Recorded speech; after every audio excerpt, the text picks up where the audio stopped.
They used to call the Prime Minister of England, Margaret Thatcher, the Iron Lady. And in the Old Testament, we see another person who she may be a descendant of, who could also be called the Iron Lady. And her name was Deborah. Now, Deborah was a judge back, let's see, the writers wrote Judges between 1400 and 1000 BCE. And this was before the people decided that they needed to have kings. You know, the people in that day were more fortunate than they thought or even knew, because that was one of the first democratic societies that was known in that time, up to that time. And so what we find out is that during this time, Deborah was the only woman judge. In fact, she's really one of the only women authorities that you will find in the Old Testament. Deborah was a prophetess and a judge in Israel, pretty much the top position of the government.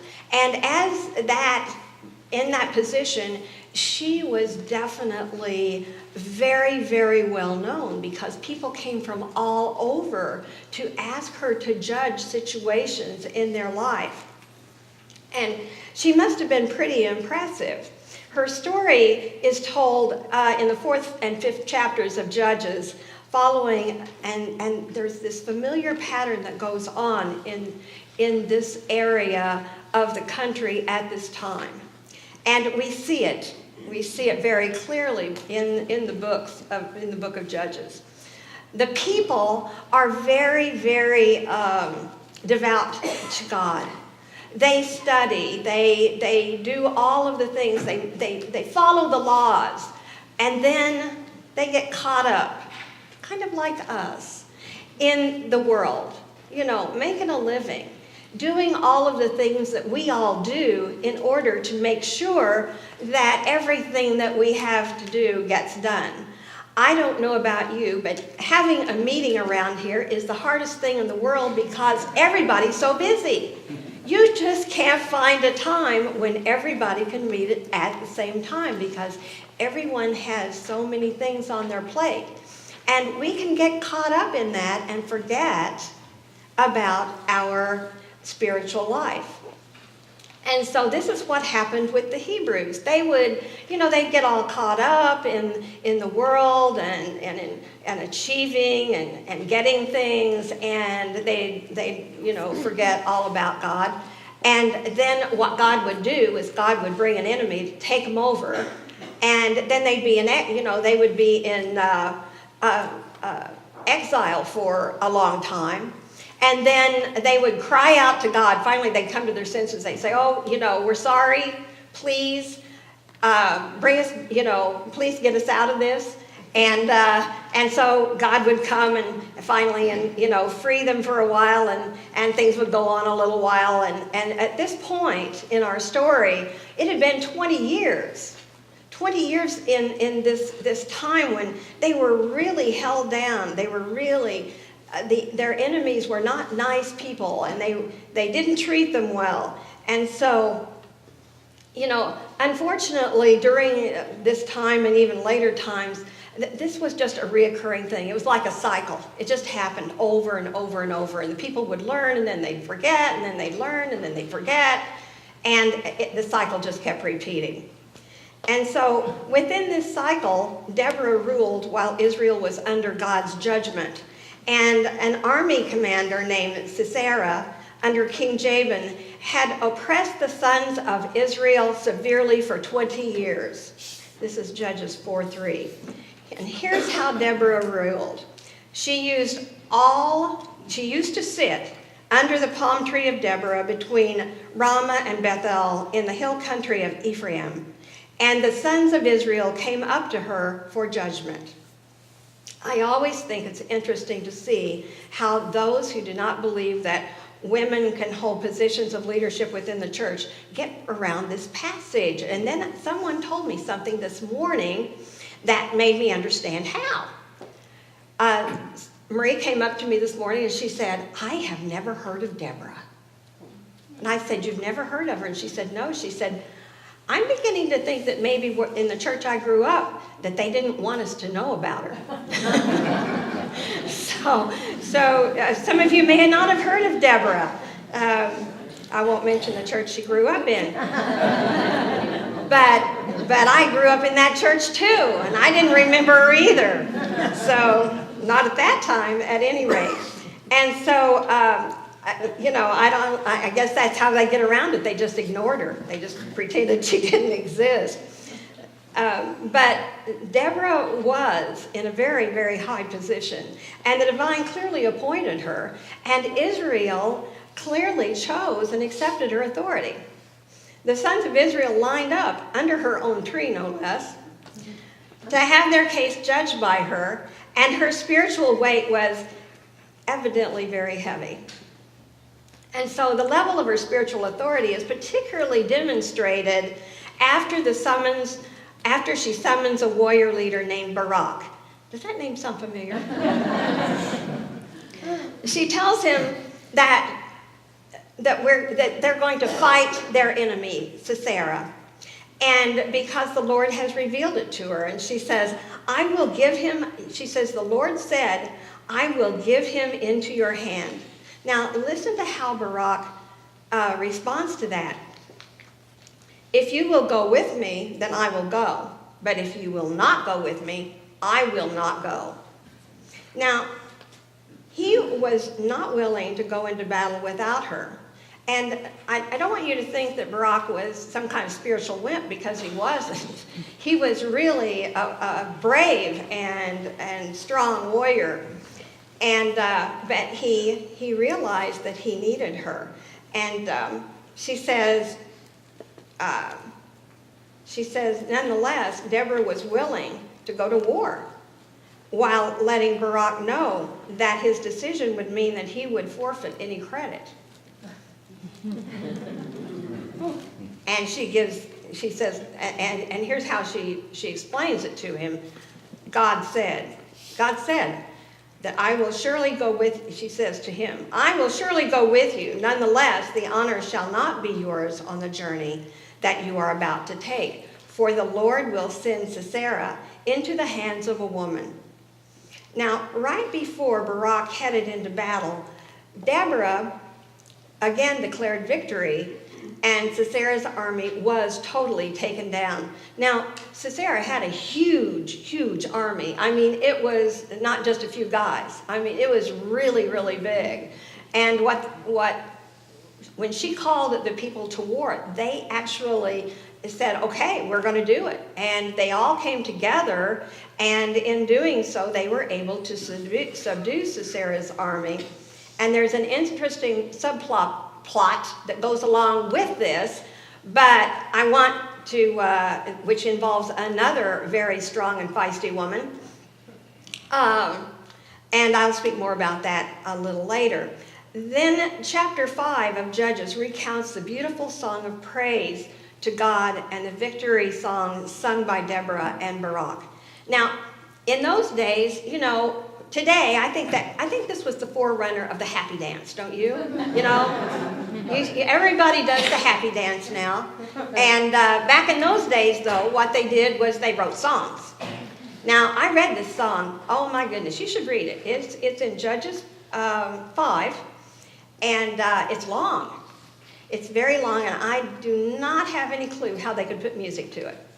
It just doesn't seem to lend itself to that, and it's a little bit gory in many ways.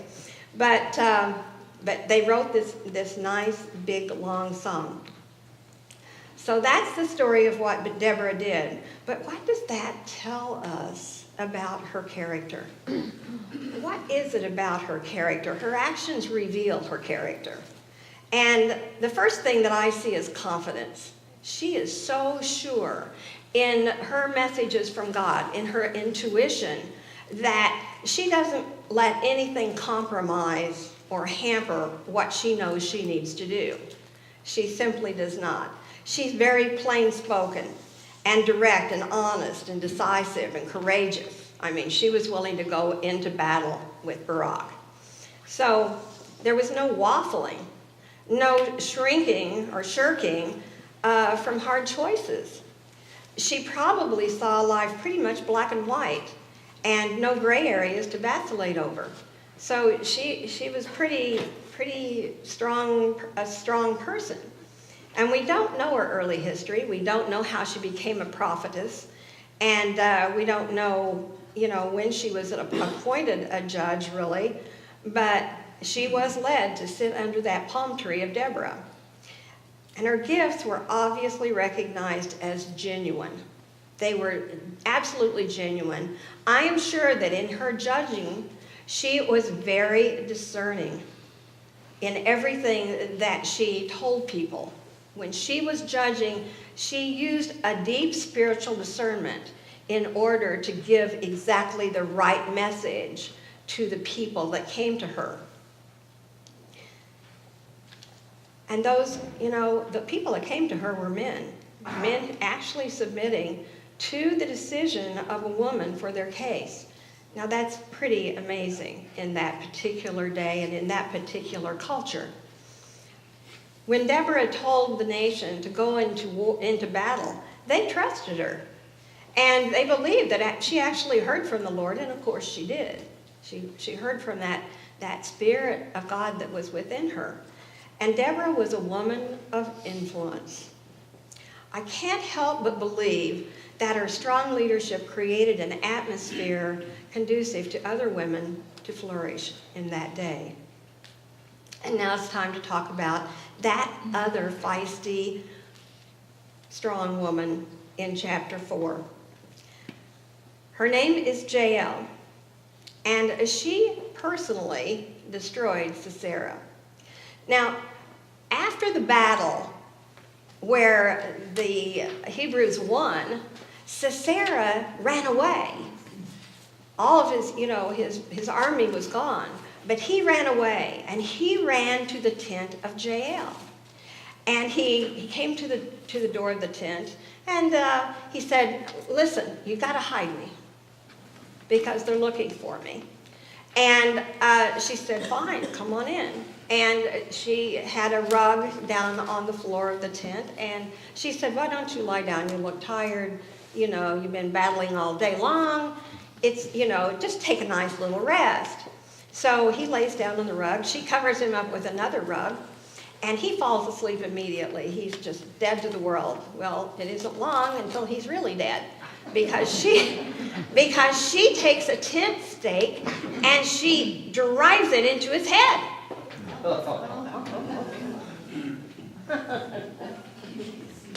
What can you say?